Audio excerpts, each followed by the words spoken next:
नोटबंदी के बाद हुकूमत के अवाम से कई दावे खोखले निकले और वक्तन फौक्तन इसके सबूत भी मिलते रहे हैं। एक तरफ तो हुकूमत नए नोटों की कोई कमी नहीं है की बात करती रही है, तो दूसरी तरफ कई दिनों से बैंक्स और एटीएम्स खाली पड़े हुए हैं। अगर जमहूरी हुकूमत में ऐसे मामले में किसी को गुस्सा आ जाए तो उसके खिलाफ हुकूमत किस मुंह से केस बना सकती है। खबर है कि आमिर खान नामी एक नौजवान ने पैसे की शदीद जरूरत के तहत शहर के कई एटीएम्स की खाक छानी और पैसे निकालने की कोशिशें की। होते होते वह सुल्तान बाजार पहुंचा। जब वहां से भी पैसे न निकले तो जिच होकर गुस्से में उसने एटीएम के आईने फोड़ दिए और अपने आप को जख्मी भी कर लिया। अब देखना है कि इस वाकये से हुकूमत अपनी शर्मिंदगी कैसे मिटाती है। आया उसके खिलाफ केस बनाती है या फिर खुद सुधरने की कोशिश करती है।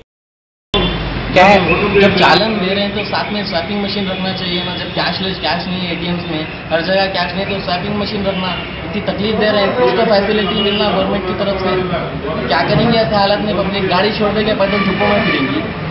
ऑटो में जाने तक तो पैसे नहीं है मेरे पास, मैं क्या करूँ? गाड़ी स्पॉट पे छोड़ के कहाँ जाऊँ?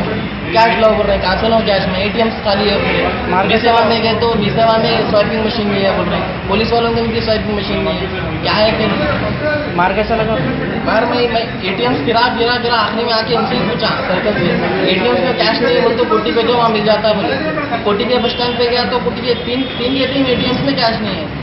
वैसे हालत में मैं 2 घंटों से धूप में फिर रहा हूँ, समझ में नहीं आया। ATM damage